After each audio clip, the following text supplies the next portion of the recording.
Assessore Vito, oggi è un documento molto importante è passato in aula, una vera e propria rivoluzione. Sì, è una riforma importante, facciamo ancora un passo in avanti in quel processo di attuazione di un modello di sviluppo sostenibile per la regione Friuli Venezia Giulia, in cui i temi ambientali riescono anche ad andare di pari passo con quelli dello sviluppo. Il tema dei rifiuti è un tema fondamentale, questo Consiglio regionale aveva già approvato una norma di profonda riforma, che era quella che istituiva l'ambito unico e anche l'autorità unica regionale in materia di rifiuti e di acqua,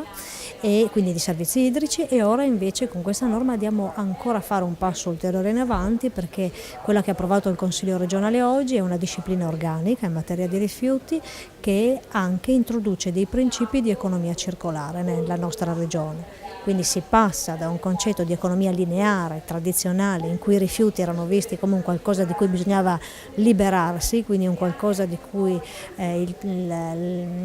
concetto era esclusivamente legato all'argomento dello smaltimento, per passare invece adesso al recupero, al riutilizzo, i rifiuti quindi visti come una risorsa. Il sistema Friuli Venezia Giulia è un sistema virtuoso, ma che anche con questi strumenti legislativi nuovi può fare senza dubbio dei passi in avanti importanti.